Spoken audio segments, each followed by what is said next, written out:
Assalamualaikum warahmatullahi wabarakatuh.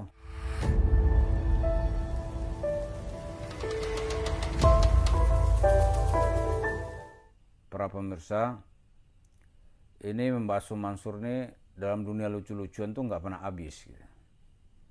Saya pikir dari dulu itu dia masuk dalam dunia komedi, maka tidak ada orang banyak mengkritik dia. Gitu. Karena dia tidak berbicara dalam wilayah agama.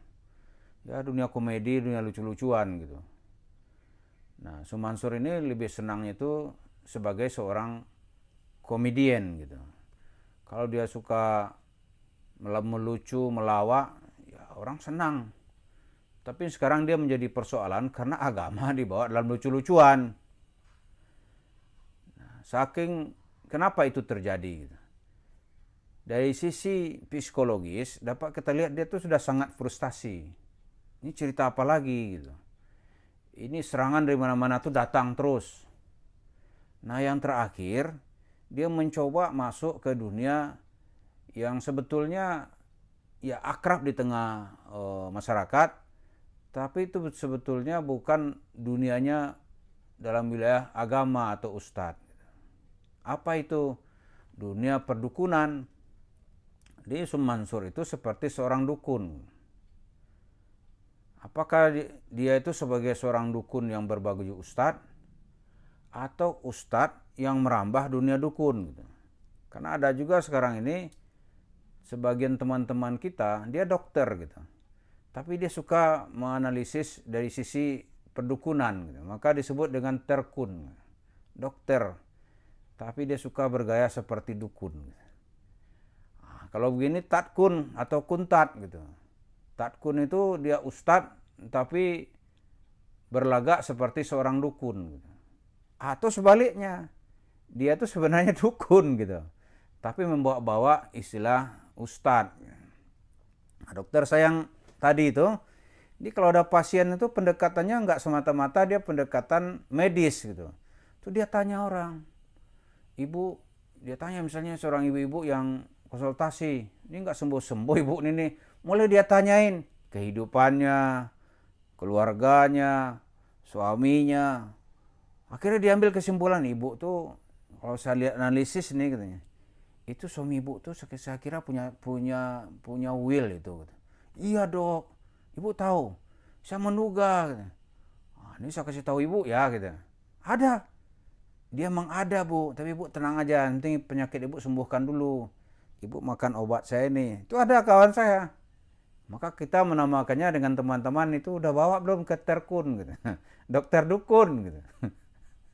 Nah, sekarang ini juga ada ustadz dukun. Nah, ustadz dukun itu dimainkan oleh Yusuf Mansur. Apa yang dia kerjakan? Katanya nih aneh usap-usap. Dia cerita nih ada seorang diplomat. Seorang diplomat atau konsul gitu. Dari KBRI di negara Eropa Timur kalau nggak salah saya itu. Ibunya bilang, Ustadz, ini yang anak yang lu ente usap-usap ini gitu. Wah, aneh usap jadi diplomat dia gitu. Aneh usap menjadi duta besar dia gitu. Aneh usap dia menjadi orang hebat. Gitu. Kalau kita mencoba merasional, itu jelas bohong. Kenapa gitu? Kan usianya nggak mungkin lah. Orang yang diusap-usap itu kan anak kecil. Mana ada orang umur 30 tahun diusap-usap gitu. Kan nggak ada. Kecuali dia sengaja berobat. Ada dipengaruhi oleh jin misalnya. Dia diusap-usap itu masih mungkin gitu. Ini anak kecil katanya yang dulu diusap-usap. Sekarang sudah menjadi seorang diplomat.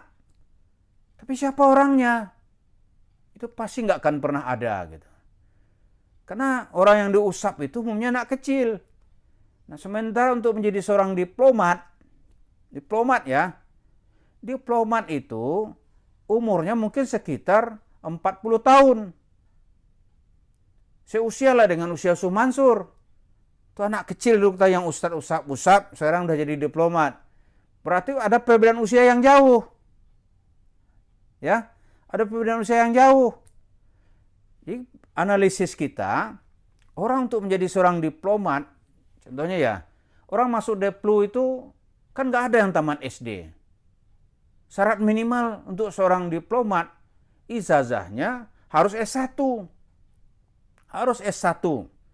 Dalam fakultas hukum kah, FISIP kah, ekonomi kah, dan jurusan-jurusan ya apakah sastra yang dibutuhkan oleh kedutaan untuk suatu negara tertentu gitu.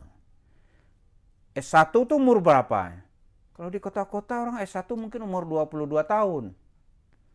Kan nggak ada S1 umurnya nih umur 15 tahun gitu. S1 dulu gitu. Umur 15 tahun kan nggak ada. Umur 22 tahun. Saya gitulah ya. Kemudian kan begitu diterima kan nggak langsung ditempatkan. Dia harus ada apa istilahnya ini? Ditempatkan lu di dalam administrasi kepegawaian di Deplu selama 3 tahun. Berarti umurnya sudah 25. Begitu tempatan pertama kan nggak langsung dia jadi konsul misalnya. Jadi duta besar kan nggak ada. Mana ada? Dia harus mengabdi dulu. Penempatan pertama 3 tahun. Pulang dulu, umur 28 dia. Kemudian kan nggak langsung ditempatkan lagi. Dia harus 3 tahun dulu di sini gantian sama yang lain gitu. Umur 31, 32 ada penempatan kedua gitu, naik pangkat. 3 tahun, itu kalau lancar loh ya. Umur 35 dia pulang. Naik pangkat, ganti lagi. 3 tahun lagi dia di sini. Umur 38 atau 39 ditempatkan lagi ke negara mana gitu. 3 tahun lagi di situ. Ini kalau negeri ini berjalan lancar loh ya. Umur 41 dia pulang. Biasanya 5 atau 6 kali penempatan baru dia menduduki posisi yang apalah, misalnya konsul atau atase politik, atase penerangan atau atase apa gitu. Nanti di ujung karirnya, kalau Deplu ya, di ujung karirnya dia menjadi duta besar. Itu anak kecil tuh diusap-usap gitu. Beda usianya berapa? Jadi itu jelas cerita itu adalah sebuah cerita dukun yang tidak bisa diverifikasi gitu. Atau cerita Sumansur yang berbual yang tidak bisa diwujudkan siapa orangnya. Di cerita Sumansur itu pasti kalau hal-hal yang kita dengar tuh seolah enak terdengar. Tapi kita renung-renungkan lagi. Bohong aja nih, nggak mungkin gitu. Masa diplomat diusap-usap? Kapan dia ngusapnya? Itu nggak mungkin. Karena dia memasuki dunia yang kita sebut dia ustadz, tapi dia tuh berbicara sebagai bahasanya dukun. Dukun kan juga nggak bisa diverifikasi. Lalu percaya syukur, nggak percaya ya sudah. Misalnya nih, karena itu dalam Islam, itu datang ke dukun itu, datang saja, itu 40 hari, dalam hadis, sholatnya nggak diterima Tuhan. Kenapa? Karena dia mempercayai hal-hal yang sebetulnya susah dinalar oleh akal. Jadi Islam tuh nggak mau umatnya itu rusak gitu. Nabi Muhammad nggak mau umatnya itu rusak dengan cerita yang nggak jelas gitu. Nah ini Sumansur bercerita tentang dunia dukun gitu. Ada orang mendengarkannya, kira-kira gimana itu? Mempercayainya, oh kalau dukun dipercayai itu lebih berat lagi. Jadi kita lihatlah kepada Sumansur kita minta ya kalau bicara agama aja lah. Gitu. Kalau Anda nggak cukup juga dengan duit gitu, ya memang dunia ini nggak ada orang cukup dengan duit. Orang paling kaya di Indonesia aja gitu, sampai dia nggak hafal perusahaannya, menjelang mati pun dia masih tetap berharap, meminta, mencari duit. Gitu. Malah ada suatu kali dia marah-marah gitu, kok perusahaan itu menang? Gitu. Kita bilang, om tuh perusahaan om juga. Oh iya toh. Satu kali lagi dia marah-marah lagi ke bank. Kenapa perusahaan saya nggak dikasih pinjaman gitu? Kok itu dikasih? Om, kemarin kan ada perusahaan ini yang menang. Sekarang perusahaan itu yang dikasih bank. Nah itu satu contoh itu. Orang paling kaya itu nggak puas dengan duit. Nah sekarang cita-cita Sumansur dia mungkin duitnya nggak cukup lagi buat dia. Habis dia minta uang itu 100 triliun gitu. Dia menang katanya 350 miliar. Naik lagi. dia berteriak-teriak, itu nggak akan cukup juga. Karena itu dunia dukun dibawa, bicara sama Tuhan dibawa, Nabi Muhammad ikut ke gerasi dia bawa. Nanti apa lagi? Anaknya ketemu Abu Bakar dia ceritain. Anak kecil bocah gitu. Bagaimana itu ajaran agama seperti itu? Jadi ya kita minta Syekh Mansur ini ya terus terang lah, kalau Anda sudah jadi dukun ya ceritain, Anda ini dukun gitu.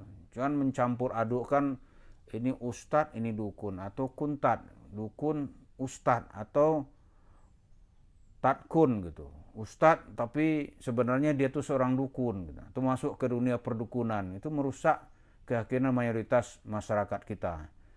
Jadi Pak Jam'an Nur Khatib Mansur, tolonglah berada di jalan yang benar saja. Berapapun uang yang Anda cari itu adalah hak dan rezeki Anda gitu. Tapi tolong ya janganlah orang-orang ini dimanipulasi seolah-olah Anda ini orang sakti, seolah Anda ini orang hebat, bisa bicara di dunia apa saja, ternyata semuanya itu adalah kebohongan belaka.